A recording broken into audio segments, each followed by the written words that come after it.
Hello, this is Javier and today I'll be showing you how to make these hot cross buns. This is actually not the traditional one, where the traditional one usually have things such as raisins, spices. For today I'm actually making my take on the hot cross buns because I like chocolate a lot. I don't really like such fruity breads. So instead it's a double chocolate one. I'm using chocolate chips inside and a white chocolate glaze. Throughout the video, if you have any questions, feel free to ask me over these platforms. Here. I don't really celebrate Easter or Good Friday, but I still find it really meaningful that food is able to bring people together, and I feel that food is something that we all always share in common. I hope you have an enjoyable holiday over the weekend. Here I have my water and milk mixture. I'm going to add vanilla in, 1 egg yolk, and now just stir them together until there are no longer any dark yellow streaks of egg yolk. You can see the mixture is now a single color. That's when you know that it's done. Right now here in my stand mixer with a dough hook attachment, I have cinnamon, table salt, sugar, yeast and all-purpose flour. I'll just be mixing with a spoon until they are well distributed. Now that it's well mixed, I'll be starting it at low speed and adding in my egg and water mixture throughout a period of about 2 minutes.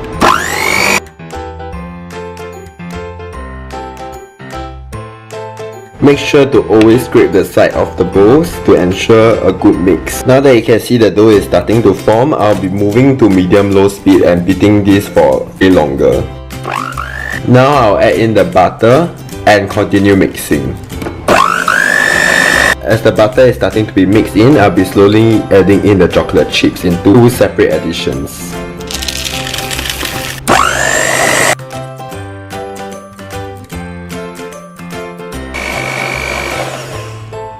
You can see now the dough is really smooth and elastic.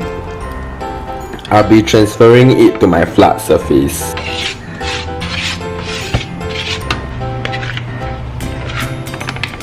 I'll now just knead this by hand for about 30 seconds.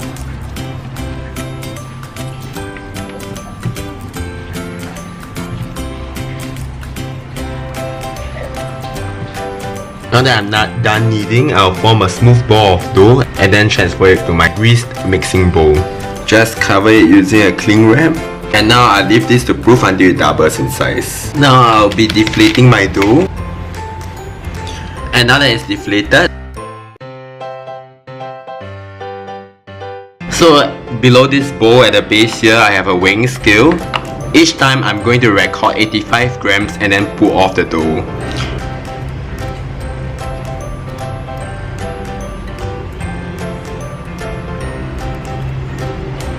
So I have my last piece of dough over here. So what I'm going to do is that I'm going to stretch one side of it over all the others, all the way to the bottom, even the front and the back.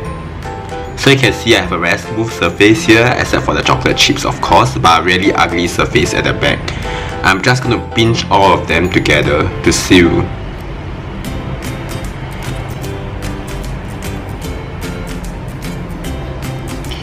And now you can see I have a nice ball of dough, and I'm just going to shape it with my hands to make it smoother and neater. And there you have it.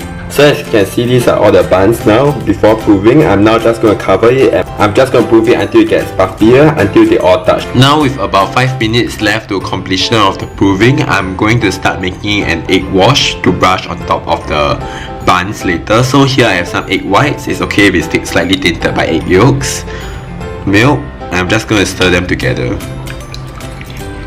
Also meanwhile, we can start preheating your oven. Now as you can see, they are fully proofed. I'm going to put the egg wash over them.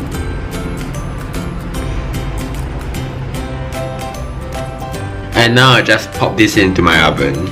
Now that they are out of the oven and done, I'll be letting them cool until they reach room temperature before preparing the white chocolate glaze. If not, the white chocolate glaze will melt all over them. I'm now making the white chocolate glaze through this setup. I have a pot of boiling water below and a metal bowl that is heat proof on top.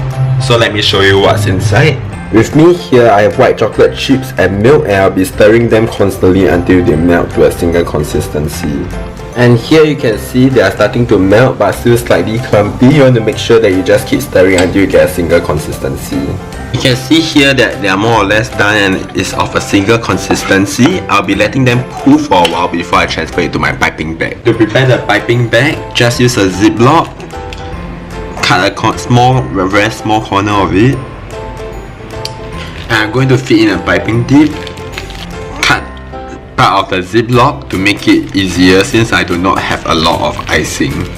And now I'll just spoon it into the ziplock bag.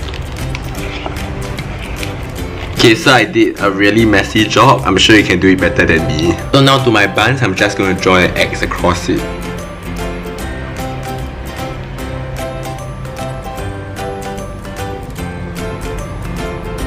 So I'm now done with drawing the crosses. I'm just going to leave the white chocolate to set for a while. So here's how the final one look like. I'll be giving you the cross section soon, which is like a few more seconds for you, but like a few minutes for me. So this is how the cross section look like. I accidentally smudged the white chocolate. It's quite soft and slightly chewy. With that, thank you for watching. I hope that this video helped you. I'm by no means a professional, so maybe you will be able to do it better than me, but if you need any help from me, do let me know and I'll try to do the best of my abilities to help you. See you!